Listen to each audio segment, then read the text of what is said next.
this is an interesting little discussion piece, simply because it's sort of a film that, unless you heard about it, unless you kind of were, I guess, you're a follower of maybe, obscure action or martial arts films, you might have not even come across it unless you were digging in there and it came across your plate or you knew somebody who would tell you about it. Fist of the Condor is this martial arts film that's kind of come out of nowhere for me, and I sat through it, and I was not disappointed until the very end. I'm not going to say it's sort of experimental in any way. It's more along the lines of a different style of action, I guess because, it's done with this sort of finesse that's a little different than what we sort of expect from action movies of this nature. It stars Marko Zaror, and Marko Zaror is he's been around for a while. I know him from a very obscure movie from like 15 years ago. It's called Mirage Man. I've actually been trying to find it recently, and I can't find it anywhere, and I'm really upset because I remember getting it from like Blockbuster back in the day. I'm talking this is like a 2006, 2007, maybe even 2005 movie, and it was really enjoyable, and the action is really good.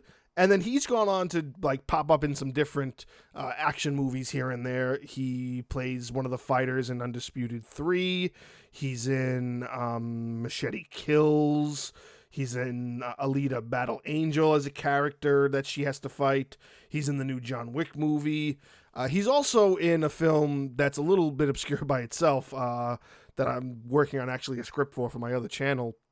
It's called 100 Years. It's a very interesting story, and it's a very interesting thing that he's a part of that film as well, because he's a good action star, and I think that, he has a very small list of things that he does, because I only think he does maybe what he wants to do, and Fist of the Condor kind of seems like a real passion project for him, because he plays extremely well in it. Now, it's not filmed in the best quality. It definitely feels like an almost direct-to-video film, which makes sense with sort of its release path. Like, it's very choppy. And again, unless you were able to sort of find a copy online is the only chance you'd probably be able to get it, because it's not listed anywhere streaming that's major. You know what I mean? Like, it's not on Netflix, it's not on Hulu, it's not on anything. So you kind of have to stumble across it and then find a source to get a copy for yourself to watch.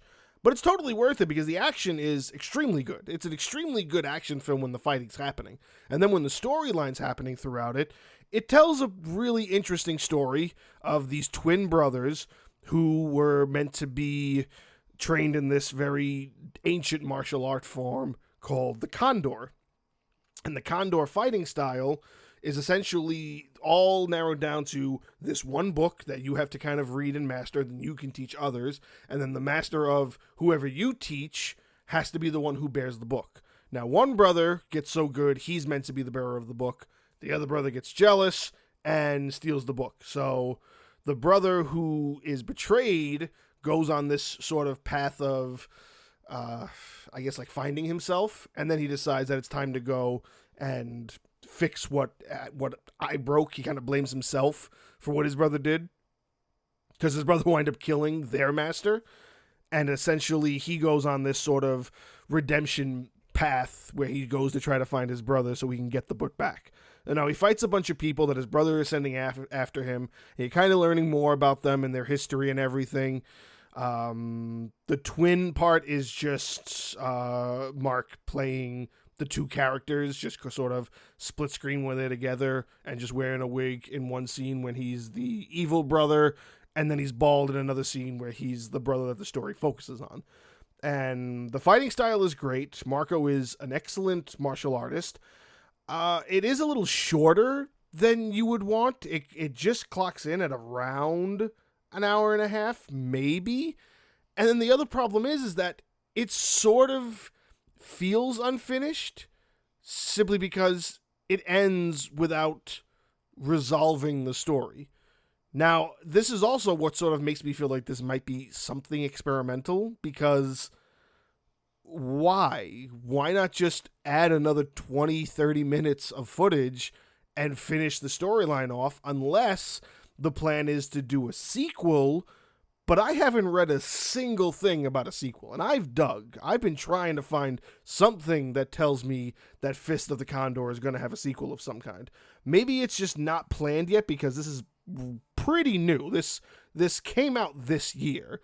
January something of this year, and slowly it's been making its way through different distribution labels trying to get it recognized, and maybe that's what they're waiting for. They're waiting for it to get more recognition to see if it's worth putting the investment in for a sequel.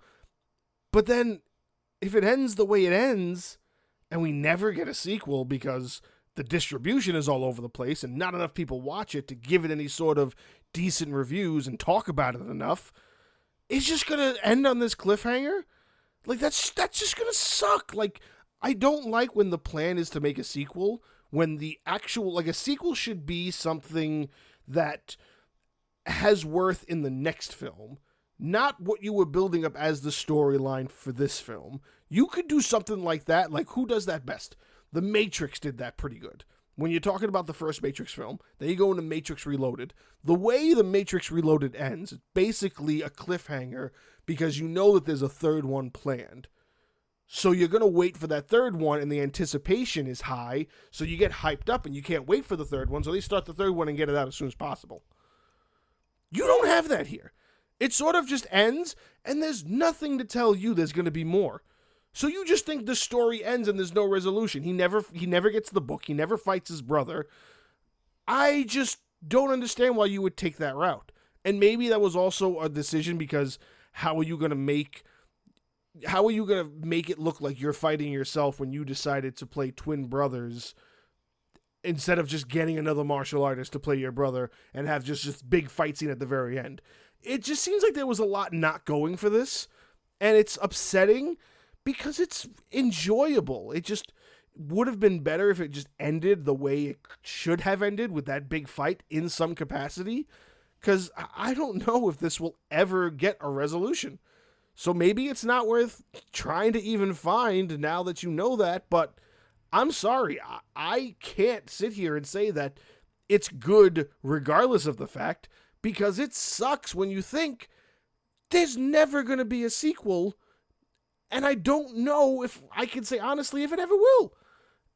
I don't know. I don't know what to say when it comes to nothing anywhere is telling me that there's plans. You make this decision when you end a movie like this, when you have plans and something somewhere should describe those plans.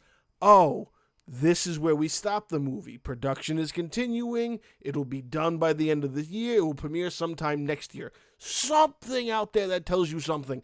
I found a nothing. I found a crumb of literally nothing that leads me to believe that we're going to get any resolution to this film, which is very tough for me to recommend to anybody because you might be just as pissed off as I am when you watch it till the end.